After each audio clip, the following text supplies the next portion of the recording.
Welcome to the Unraveling Achiever, the podcast for the person who's done everything right and is now questioning what that even means. I'm Angela McKay, former SVP of HR turned intuitive career coach and soul reading practitioner. I help accomplished folks like you to stop defaulting to what looks good and start building what feels true. Because you don't have to turn your life upside down. You just need to point your achiever energy toward a soul-led career and life you'll love. Every episode, I tune into the energy of what's showing up for my clients and community and share what needs to be heard. No bypassing the mess, just honest guidance for the unraveling that changes everything. Let's get into it.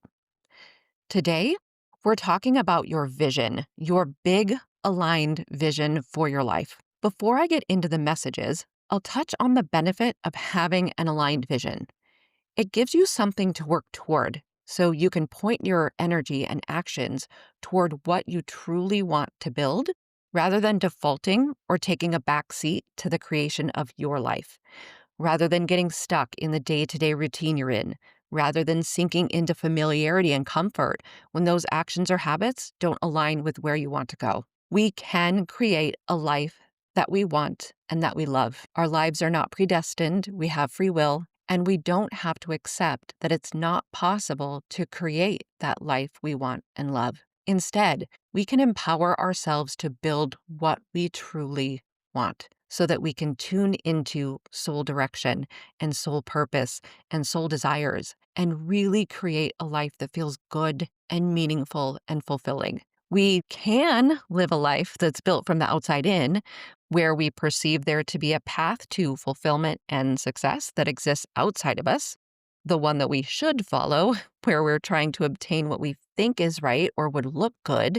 And in that way, we then let the outside determine where our actions will be aligned to. I think it's better that we create from the inside out. We really tune in and discover what we want, and then let the outside world serve as the resources and the landscape for what we're going to create. For the high achiever, there's usually so much go, go, go drive that it can be difficult to slow down and really identify what you want and align yourself with it. We jump into action steps really quickly, and sometimes that's great. But when that jumping is overriding our path that we need to tune into and is continuing to align us with that outside-in angle, we have to take the time to create the vision so that our quick action can be in alignment with what we want to build. So I tuned into the energy of an aligned vision for the high achiever and received 5 messages for you. Here's what came through. Message 1. The aligned vision feels very expansive. It doesn't feel limiting at all. There are no shoulds involved in the aligned vision. There's nothing being allowed into it that isn't what we really want. You might say that you want to earn a certain amount, and that is what you put into your vision. And you might really want that amount. But when you start pulling apart the reasons why you want that amount, you might feel that it involves upkeeping elements that you don't want in your ultimate vision. It's sneaky in that way. You might find that the lifestyle required to upkeep it doesn't actually align with how you want to feel in your life. So even though the number itself sounds good, the reality of what comes with it, the hours, the pressure, the pace, the sacrifices, those elements don't belong in your ultimate vision, but they sneak in anyway because you automatically package the goal with everything you perceive as required to achieve it. It's really important that your vision feels really good. And I'm emphasizing feel over everything else. Not sounds good, not looks good, but feels good. The vision, be it for your career or your life or your relationship or your parenting, whatever it is, it's important that it feels very good. It feels like something you would choose from deep down inside, not something that someone would choose for you or that you would surface level choose. Every element of the vision should feel like something you very intentionally want there because it feels phenomenal. Don't confuse your vision with a strategy or a set of goals. We're creating this as your North Star. It's what you're going to be pointed towards. So then message 2 takes message 1 and continues to build on it. Message 2 points out the struggle then becomes creating your aligned vision not just a vision. For it to be aligned means that you must deeply understand yourself. You have to have a level of self-awareness to tune into your true desires, not the ones you thought you should want or that you perceived you should want, but really being honest with what you want. So here's an example of where self-awareness might come in. Maybe you think you want to be the CEO of an organization, but when you really get down to what you want, there's pieces of that feel really good, and there's pieces you actually wouldn't want to incorporate into your life. So let's say it's a lot of pressure or a lot of hours or whatever it is. There might be elements where you're like, you know what? I wouldn't choose to live life like that if I didn't have to. With self-awareness, you might say, if I could create my career or my life to look and feel in any way, it would be this, and fill in the blank. Deep self-awareness is at the core of this message. You have to deal with the parts of you that see things in certain ways. You have a part of you that views everything through fear, lack, and scarcity. You have a part of you that views everything through defensiveness, ego, judgment, and control. And you have a part of you that views everything through wisdom, clarity, love, and truth. That third part, that wisdom, clarity, love, and truth, it's more difficult for people to really get to know and to engage on a regular basis. The majority of people view the world through those first two lenses, fear, lack, and scarcity, and defensiveness, ego, judgment, and control. And when you're creating your big vision, it's really common that you let those first two lenses do the creating of the vision. But we're really looking for that wisdom, clarity, love, and truth to be the lens that we write that vision with. So kind of building on the example, a vision written through fear might say, I make $200,000 a year so that I never have to worry about money. A vision written through ego might say, I am the CEO and people respect me. But a vision written through wisdom might say, I create work that feels meaningful and supports the life I love. Feel the difference? The first two are driven by fear and proving, and the third is driven by what actually matters to you. And that requires a level of self-awareness that maybe you don't quite have yet, but you can work to have. So until you are more deeply into that lens, you can still work on your vision in the meantime. Just be aware of when what you're putting into your vision might be from a place of fear, lack, and scarcity, or defensiveness, ego, judgment, and control, and instead try to write it through that lens of wisdom, clarity, love, and truth.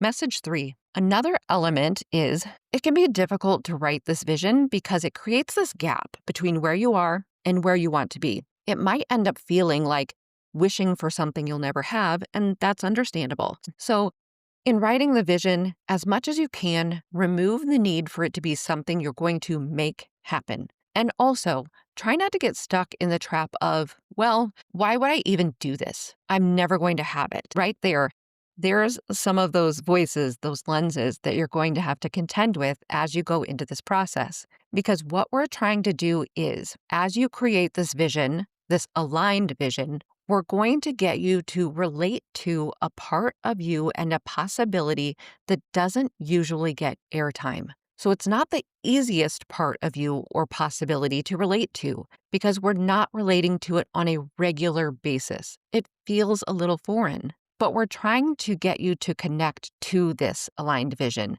to this energy of an aligned vision, so that you can start leaning into what it feels like, because you might not feel it on the regular day-to-day. We want to start building that energy in you to connect with this energy of the aligned vision. In my program, Soul-Led Career, and I also have one called Soul-Led Life, in case it's more than career that you're wanting to focus on, when I wrap up with clients, this is the last phase of the program that we're working on, really creating their vision, which they're totally ready to do by that point because of the self-awareness work that we've done together. They're ready to write their vision. And then we're able to start breaking the vision apart a little bit and identifying how we can pull pieces of it into their real, practical, everyday life. So you're not only connecting to the energy of the aligned vision, but you're also pulling pieces of it into your human experience and just creating this back and forth flow where you are choosing and behaving and taking action towards the vision you created.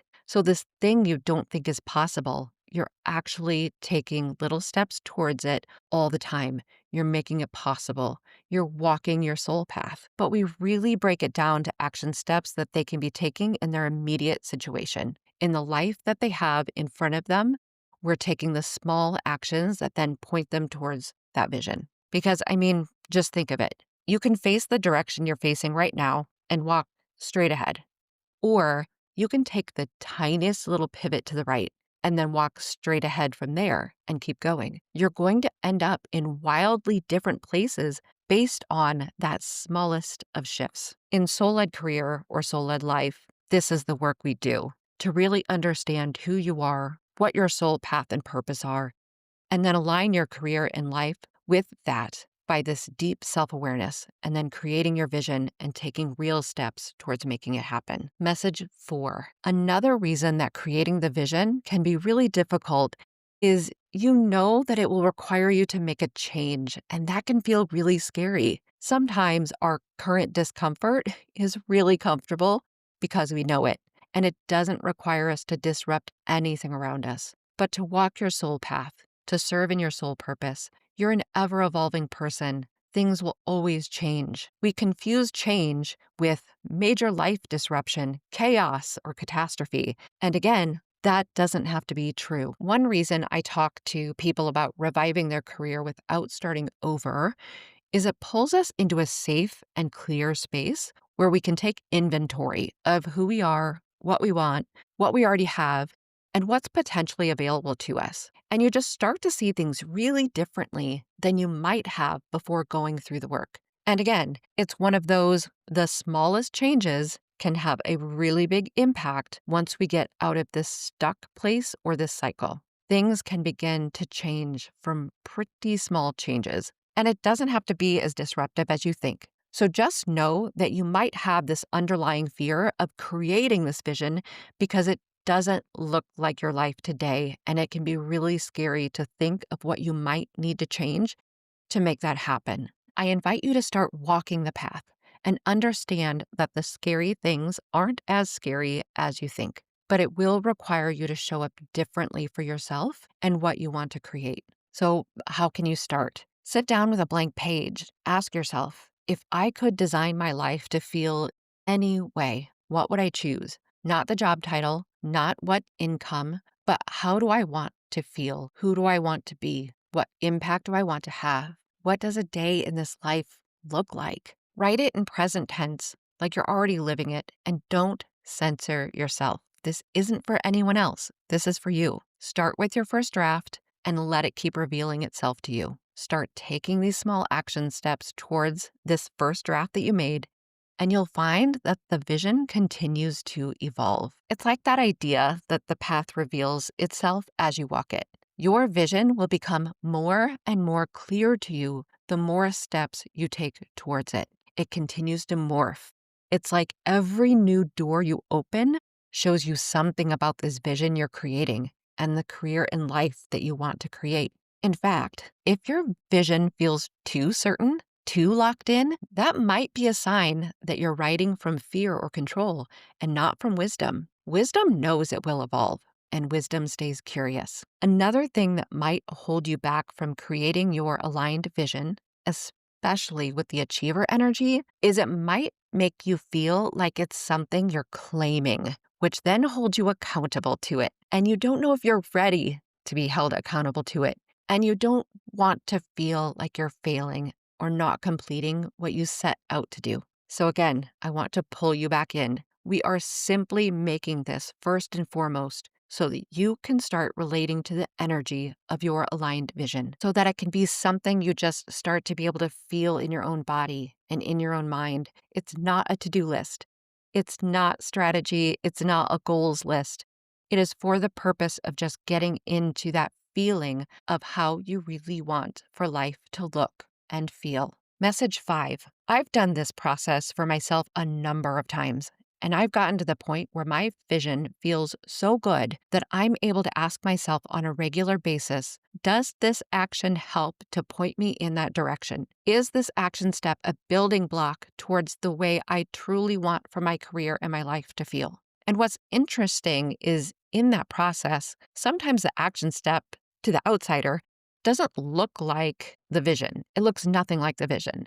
But I know it's an action step for me to take that then points me to another, to another, to another, that starts forming this path and building out this vision. So my vision is a great reference point. I can ask, is this in alignment, or am I falling into the trap of impatience or expectation or what have you? As I look to wrap up with this energy of an aligned vision, it's just really underlined with the tone of empowerment and belief. One coach I worked with, we had a conversation that stuck with me, and it's, your desires are meant for you. What I mean by that is that there are certain desires and thoughts that come to you and create a spark for you. And we're each different. We're each receiving our own messages about desires. We're all receiving our own sparks. The sparks that come up for you, the desires that come up for you, they're very likely not on my list, and mine aren't on your list. So just really believing that it's true,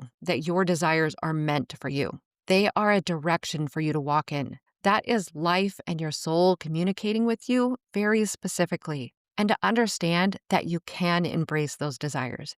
You can claim them as something you want, and you can build them into your vision. And you don't have to distrust them. You don't have to write them off, and you don't have to be afraid of them. It's just giving those desires some consideration and some curiosity, just to see if there's a fire that grows behind it. Just know that your desires are meant for you. All right, those are the 5 messages from the energy of the aligned vision about creating your aligned vision. If you're ready to get clear on what your vision is, not what you think it should be, but what your soul actually knows, I'd love to help you with that. Soul Reading is a 75-minute one-on-one session where I open your Akashic records, which are like the library of you, and help you reconnect with what your soul already knows about your path, your purpose, and what's next. You can learn more and book at angelaMckayllc.com/soul-reading. And if this episode landed for you, subscribe or follow so you don't miss what's coming next. New episodes drop every Wednesday. Thanks for being here, and until next time, take care.